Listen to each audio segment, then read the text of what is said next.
Hey everyone, and welcome to another episode of Community. I've got Maria here. Hi. Oh my goodness, we're having such a fun content day. We just did another episode that'll come out in a few weeks that I think's awesome. We've got another one that we're brewing up that's actually gonna be so jokes. I think that's gonna be so fun. Ben and I are gonna do some stuff. So anyway, busy day. We're getting through them today. Yeah. It's fun. Well, actually, it's kind of part of the thing that we're going to talk about today, which is, hacks for busy entrepreneurs looking to grow their business, because you and I scaled our business so fast and we've made all the mistakes. All of the mistakes. We've done all the things. Done all the things. And with that in mind, we actually learned a ton of lessons about really how to grow a business, what's needed, all of that. And we just want to share some of the tools and some of the things that have worked best for us, because it's tough out there, guys. Yeah, we learned it the hard way, so we're hoping we can tell you the easy way. Yeah, love it. Well, okay, I thought it'd be helpful if we talked a little bit about how we spend our time now. And right now, I think we're 5 years in business. So we've been growing the social snippet for 5 years, Have Women for about 3, which is nuts. But kind of seriously only for 2, I would say. The first year we're kind of like, boop, boop, dinner. Here's a little dinner. But now there are dinners. But yeah, I would say now we're at a point where it's funny, in this exact moment, we feel very under and feel like, just because we want to be so transparent that we've actually underdone it in terms of getting resources. So that's something we're working on actually pretty actively. But when thinking about it in other ways, we're actually now in seasons where we're mostly just using brain power and doing the stuff that we're actually good at. Mm-hmm. And early on in business, that's not always what you're doing. You're making, I made our first website, you did our first kind of round of branding, that wasn't our zone of genius, but we did it because it needed to get done. And, we had more time than we had money. Now we have a bit more money than we have time. So we're a little bit more open to, investing and doing things that move the needle rather than us doing them ourselves. Mm-hmm. So right now I'm spending a lot of time networking. I do our sales calls, I go to events, I'm speaking, that's kind of how I'm spending the majority of our time, at least my time at least. What about you? Yeah, I think it's interesting because at the beginning you have to do literally everything, as you know. Yeah. Well, thankfully we had each other, so we had to do half of literally everything. Although we did at the beginning do most things just together as a little duo. So. Yeah, which was actually something we should do a podcast on, is how we found the split, because that was something that was really interesting for us. We used to go to every sales call together, every client call, everything. And now we're kind of And we, even as social media managers, worked on every account together. Yeah, that was short-lived. I think we lasted a month doing that. And then we were should we split up? I remember the first account we split up on. It was the clothing brand. Yes. And we split up on it. We were is she going to care? And she didn't care. Didn't care. And then no one ever cared again. No one ever cared. But I can understand it being challenging in the beginning, trying to figure out what are those first few things you let go of. And then as time goes on, how do you decide how much you let go of? What are those things you let go of? And something that really changed my mindset, I feel when I think about the key moment, that was kind of the before and after. Somebody said to me, we were at some mastermind or conference or something, and they said to me, oh, I don't do anything that doesn't require my voice or my face. And I was like, damn, that was just so radically different from the way I was operating at that time. And then moving forward, anytime I went to do a task, I thought about that. Does this need my face or my voice? And obviously there's a third, your vision, your leadership, thing there. But that's something I always keep in mind now. And I think there are obviously seasons where you got to put in a little more work and do some of the grunt work. But now I spend a lot of my time in more of that visionary leadership kind of perspective. So on the social snippet side, working on a lot of our hiring, the team management, mentorship, working with our internal team. And then on the Have Women side, kind of the execution of events. So making sure the attendees are taken care of and they have all the information they need, and not as much the execution on that, even our social and that kind of thing, but more just leading the vision and directing our team so that they can do a great job. And it still really feels like us. It feels like it's written by us. Even today, I'm still I'll still write little comments okay, change the wording on this email so it feels really true to our essence. Yeah. And that's what I spend most of my time doing. I also think, what's great about the season we're in is we get to be ideas people, we get to go to events and get great ideas, or unfortunately for our team, so many ideas, but like we'll be like, I'll be sending screenshots of like, we should try this, or I had this vision, or like, what do you think about this? This is a cool idea. And that's finding ways to kind of bring that kind of stuff to life makes such a big difference, right? And when you're so in the weeds, we actually find this because right now we're kind of experiencing this, and really, to be honest, we're experiencing this on the high vibe women side. Like just speaking really candidly, because with the social snippet, it's kind of locked. Like Ben manages all the podcasting stuff. You and I kind of do the social stuff still. We've got great team in over there. Like but High Vibe Women, even though we've got a great team, it's grown so fast and we have way more events and way more things than we even have bandwidth for. And so we're like really like in it, but we're actually finding that like I'm sending out PR reach outs. I'm doing some of that stuff. So we're actually having to pull back, which leads us to, for us both, what's the most important thing is working smarter, not harder. We are not looking to be working 30 hours a day. We're not looking to be doing the most. We're actually looking to have like a really successful business that's sustainable and that ideally could run without us if we needed to, so that we can stay in the fun and stay in the joy, which is why we created the business and why we worked so hard for those first few years. So we definitely are always looking for ways that we can work a little bit smarter. Yeah, and I think that's an important vision to always stay rooted in and come back to, because it's so easy to get caught up in everything and think like, well, this has to be hard and I have to grind and I have to put in all this work. But there are actually tools and hacks and team and so many different ways now that you can make your life easier as an entrepreneur, and it doesn't have to be as hard anymore. Yeah, 100%.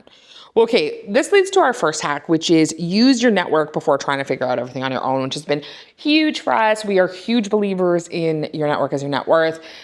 Some of the first investments we made were in masterminds where like all of our besties came from, right? Like if you think about past foundations, like Jeanette, Allie Hicks, right? Steve, Marina, Stacy, like, those people who we talk to still all the time.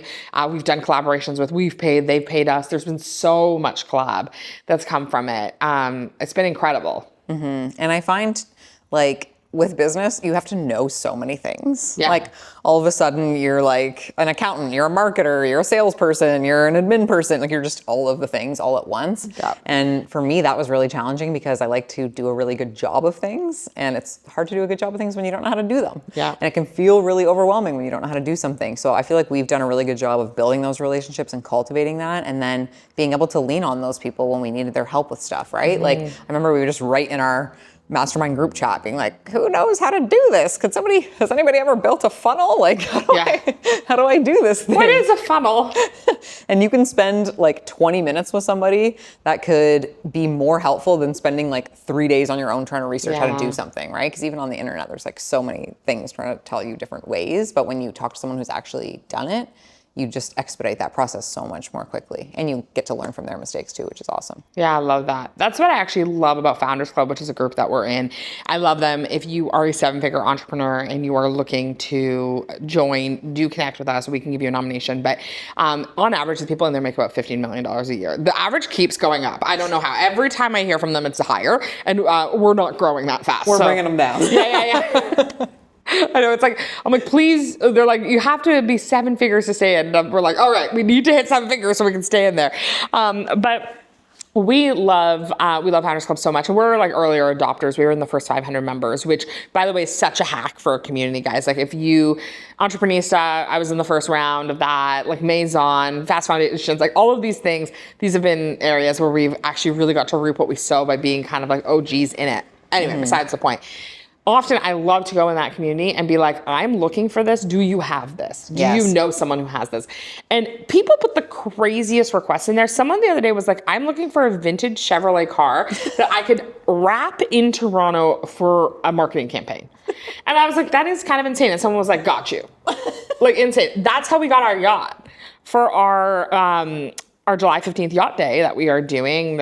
At this point, there's only a few spots left. By the time you connect, it's probably sold out. Yeah, just DM if you're interested, or we can do it again if people are interested next summer. But like I posted in Founders Club being like, I'm looking for a yacht, and we got hooked up with the sickest yacht. I couldn't even visualize this yacht. And there were like 5 people that had No, yachts. I know. It was like I was online dating. I had all these men in my DMs. Like I was going through it. I was like, oh yeah, like is your yacht bigger than that yacht? Like, asking them all these questions.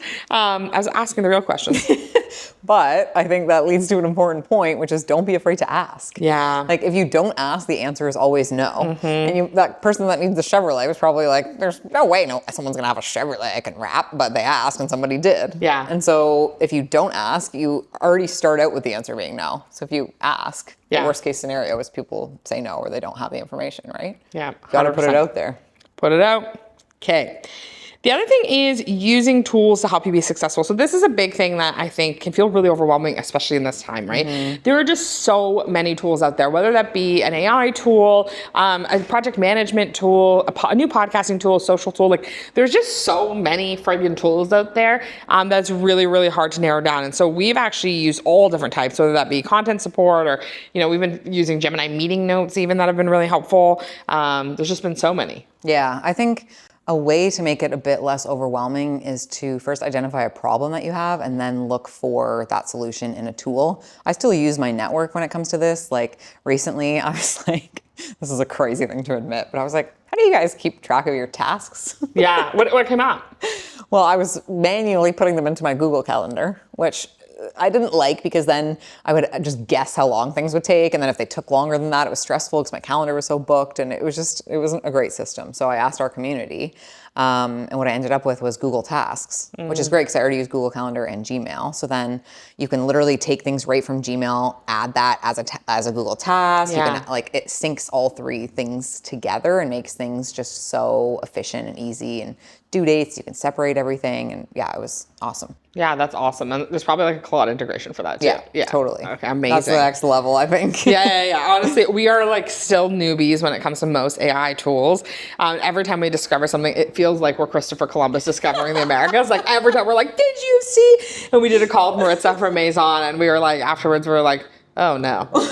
We were just what has happened here? Yeah, we just were given a huge piece of information. Also, okay, I want to talk about one of my favorite new tools, and I know you feel the same way about this, which we're so excited because we are Adobe Acrobat ambassadors, which we love. We've been using the tool. We've been having so much fun with it, and it's been so great. And they have been just the most supportive. You'll see them as one of our presenting sponsors at High Vibe Women. You'll see them more involved with the podcast, but yeah, we are just obsessed with them and their team, and we are so excited to share with you a feature that we love and that I've definitely been using as part of our partnership.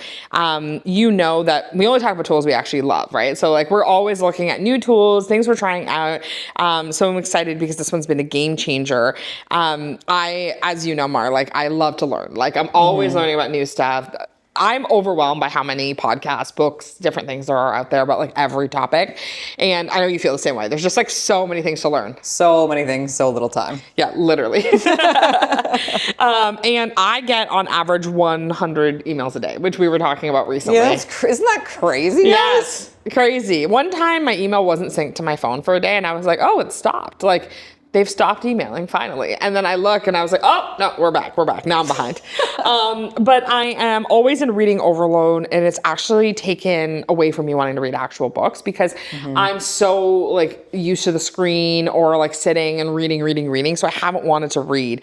And there's still just so many things that I like want to learn about. And I love listening to podcasts. And those of you listening, apparently you love listening to podcasts too, which we're very grateful for. So Acrobat actually has this really incredible tool that generates podcasts based on your inputs. And so when I want to learn something new, I pull a bunch of credible sources together and I throw them into Adobe Acrobat. And it creates a podcast for me.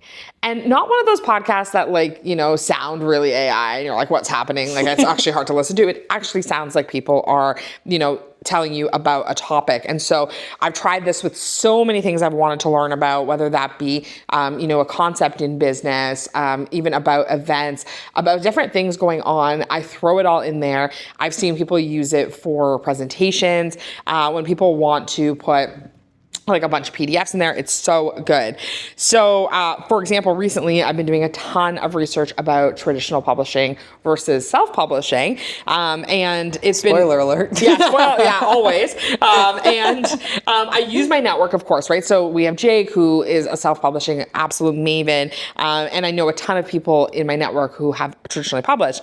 I got all those resources. I put them on Acrobat and now I had this awesome podcast to listen to. I went for a walk. I listened to it rather than just sitting there, being like, oh, I'm going to sit at the screen, like boop, boop, boop. So it gave my eyes a little bit of a break, which I know matters to you too, because you're trying to get away from some screen time. Yes, this is for me such a game changer because, as you guys know, as entrepreneurs in this day and age, like, you're basically, I feel like sometimes I'm on a screen every moment I'm alive. Like, I'm just like, from the moment I wake up in the morning to the moment I shut my eyes at night, there's a screen in front of me in some way, shape, or form, because there's so much information that we're trying to learn and take in, and even the communication, like the emails, all that stuff. And the more research I do on that screen time, the more I understand how damaging it actually can be to spend all of your waking time on a screen. Like, that's actually really bad for our health in so many different ways. And so I love this tool because it's like the best of both worlds. You don't have to be on the screen. You get the information and it gets compiled from all these different amazing sources,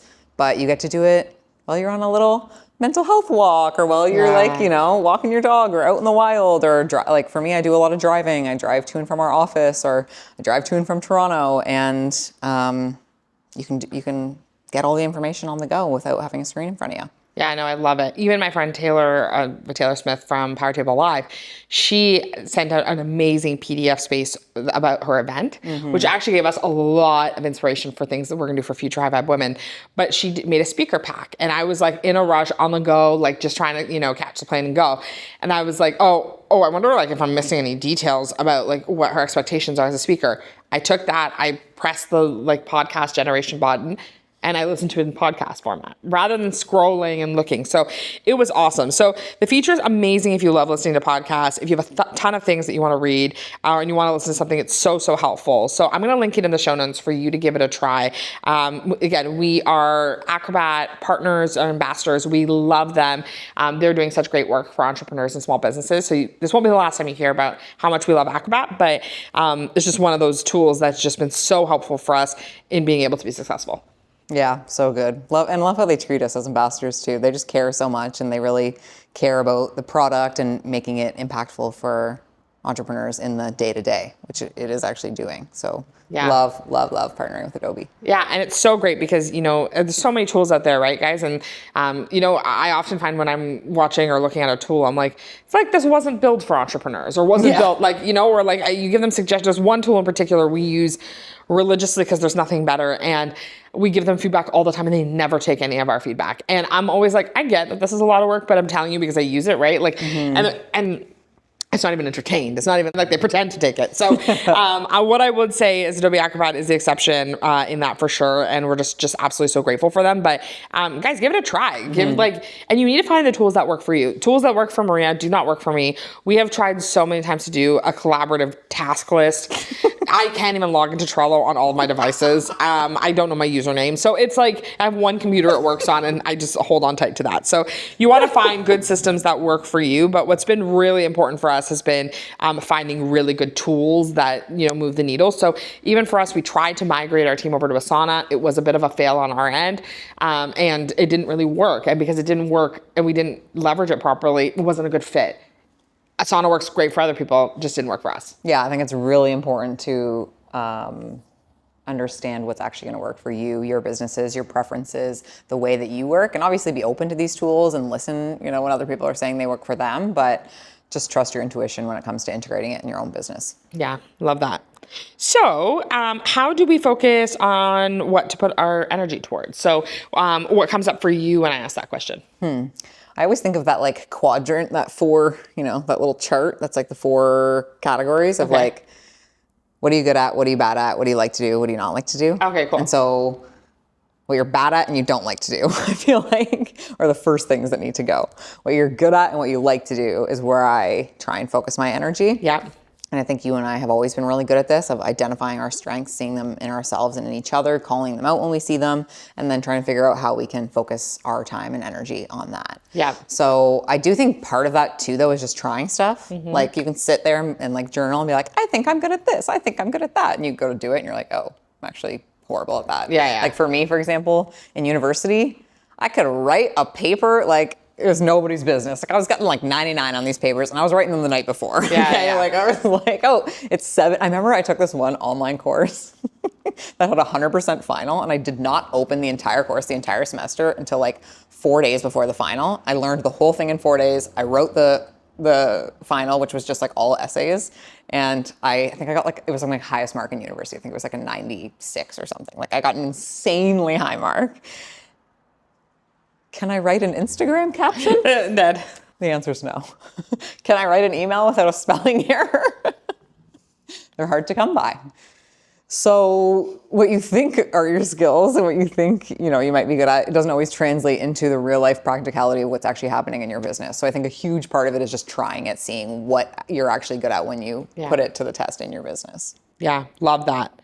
I'm laughing as well because when I was in university, obviously I was an infrequent class attender. Actually, that's I do not know obvious. this. That's not obviously. Maria and I'm 2 years It's older. obvious to me. I'm 2 years older than Maria. We took a lot of classes together, and then kind of like when I was wrapping up university, and we have a whole story you can listen to it. We had an origin story episode you can listen to. But what was so interesting is that we have the exact same working style, which is I think part of the success, because imagine one of us was more type A, the other person was type B. The wheels would be off the bus. Person would be pissed. Yeah, they would not be into whatever's happening here. But I just remember when it was my master's, my best friend is like type A. Like she is like, if there was one before A, that's where she would be. And she keeps me humble. And we were living together at the time when I was doing my master's, and I had to write a 35-page paper, and it was due in 72 hours, and I had just decided the topic. And people had been working for months on it. And everyone was like, Kristina, like, this is the one that's going to take you down. Like this. And I'm like, watch me. And I was like getting after it, like writing, doing the thing. Also, I think got a 90, so showed them type B things. Okay, so in terms of what we want to focus energy on, I was going to say trial and error is really, I think, in line with what you were saying too. We have tried doing so many things. Maria used to do sales calls with me. That didn't work, right? Like that didn't work, right? R.I.P. I used to also review the content. Not that helpful. Like, so we have like things that work and that don't work for both of us. And we're just like honest about it. And we just see what works and what doesn't work. And we hold no attachment to it. Yes. So if I'm like, hey, Maria, like, I'm noticing that like this doesn't like really like this way that we're working isn't working. You're not like, how dare you? It's like, you're like, yeah, I'm also seeing that. Or like, you're not seeing this behind the scenes. Or like, sometimes I'll be upset about something and I'll come to you and it'll be like a process thing. I'm like, why did this happen like this? And you'll be like, because I'm like a little bit more bird's eye view. And you'll be like, well, you don't see the context and here's why. And I'm like, okay, great. It's a system problem. Let's figure it out together. So really it's always about trial and error. And if like, we're always pivoting, like, okay, what's working, what's not working, kind of going from there. And we regularly ask ourselves, and we're in a season, which we've already alluded to, that we're asking this in a high way, is like, what is our highest and best use? And when I was pregnant, I was allergic to work, never wanted to work. And then in my newborn season, I had to ask that all the time because I had very limited hours to work, because I was asleep all the other times. And so I had to ask myself, what's my highest and best use? It was sales. Yeah. So we took everything else off my plate. Yeah. I did podcasting, events, and sales. And that is still kind of what my role looks like now, because I know that's my highest and best use. It's not our highest and best use because everyone's better at it than us to make content. Yeah. Right? For us to be doing social media content, it's not our highest and best use. We could have great ideas, but it doesn't mean it makes sense for us to be the ones doing it. My highest and best use is going and getting sponsors. Yeah. Highest and best use, is like us meeting with Stacey about our financials. Like, those are the things that actually matter. Yeah, and I think it's really important to ditch the shame and guilt around things you're not good at. Yeah. Or I feel like at the beginning, like when I was trying to do the sales calls, like it was very obvious from the very first sales call that I was bad at sales. But I kept trying to like force myself into being good at it. Like I'm like why aren't you better at this? And like all those stories you tell yourself. And I think it's really important that you don't tell yourself those stories and that you surround yourself with people that also don't. Like you're not coming after me being like, why can't you sell better? It's like, okay, we've accepted I'm not good at selling. And obviously for some things, like try, like, put in an effort, see if you can get better at it. Some things are skills you can develop. But for me, that was just what I'm naturally horrible at and drains the hell out of me. Like I literally could do like 2 sales calls and then I'm done for the day. But if you had me making graphics, I could do that for 10 hours and not be tired. So lean into what you see your energy flowing to. Yeah. But I think I think something we do really well is not shaming or guilting each other for things that we might not necessarily be that good at. Yeah, and I think we also have like a knowing, especially just being like besties, but like we have a knowing for each other of like sometimes Josh will be like, well, can't Maria do that? And I'll be like, no. and not in a bad way, and vice versa. Yeah. Where I'll be like, oh my God, this is so frustrating. I have to ask Maria to help me sign this PDF. No longer because of our Adobe Acrobat. I know, Adobe Acrobat saved me on that one, guys. We always have this ongoing joke up until now. Up until our Adobe Acrobat partnership that like, if you've ever received anything signed by Kristina Bartold, it's Maria, including personal documents, like including like my son's like passport papers. I'm like, how do you get the signature? And then we got this sick Adobe membership as part of our ambassador like status with them, and I'm like, boop boop, signing all the PDFs. That is, I'm just telling you, they didn't even ask us to say that. I am obsessed. I'm obsessed. Anyway, besides the point. But what I will say is, you know, you and I are just both like really aware of each other's skills, and just like we're kind of like, okay, yeah, that other person isn't great at that, but they have so many other complementary gifts that we're able to just kind of see that. Mm-hmm. The other thing that I love about our working relationship as it comes to really like, you know, hacks for being busy is we give ourselves the opportunity to brainstorm that nothing's off the table. Yes. So this is a huge thing because I think often you can be stuck with a lot of limiting beliefs. We don't have enough money for that. We can't do that yet. We haven't scaled to that point yet. We don't know these people. We haven't done this yet. And that keeps you small. Mm-hmm. But instead, now we're just so much more like, okay, if money was not an issue here, okay, what is even possible, right? So even like we've come across a few team things with Ben lately where we've been talking about our roles and what that looks like, the three of us. And, you know, when he came to us kind of being like, okay, this is like kind of what I like, what I don't like, we were like, yeah, no one has to do anything. We get to make the rules here, right? Yeah. So I think that's a reminder is that we really just are so in the belief that anything's possible, and we need to create that. And that's the mindset work, because when you're just like busy and in it and doing the things and like really trying to hack it that way, these tools can be helpful and are so important. But the mindset work is also so crucial to be doing at the same time, because if you think that like you can't do these things, you can't do them. Yeah, amen. Preach, sis. I love this point. I think it's so good. And I think when you're in that busy season and you're doing all the things, you don't even realize the stories you're telling yourself about like, I have to do this and I have to do that and I don't have enough money to do this and I don't know how to do that and I'm going to struggle through this, because you're just so in the thick of it. But when you actually take time to pause, and I find it helpful to do this with Kristina, so if you can find someone to do this with, whether it be a business bestie or an actual business partner or someone on your team, whoever it is, to open up the brainstorming, like Kristina said, like nothing is off the table. Like what if we were just like dreaming our biggest dream, like what could be possible here? How could we think about this differently? How could this look different? Especially now with all these tools. We were doing this when there were like no tools, when you were like, you know, writing stuff in a Google Doc. But now it's even more crazy what's possible. So I think even though it feels like you don't have time to stop and make time for that brainstorming, it can really open up a whole new path or a whole new world of possibilities in terms of doing things differently and being more efficient and saving yourself from the busy season. Yeah. Yep. Okay, I love it. Okay, so lots of good options here, guys. Again, you know, we've talked about a lot of options, whether that be, you know, the mindset work, using your network, finding awesome tools, like this podcast, which was brought to you by our friends at Adobe Acrobat. But yeah, you'll be hearing lots of the tools that we love, and let us know what you do when you're in a busy season, what tools you're trying right now. I had a great idea for a workshop for us to do in the membership that just got me thinking, but I'm so excited to hear what comes up for all of you. Whee!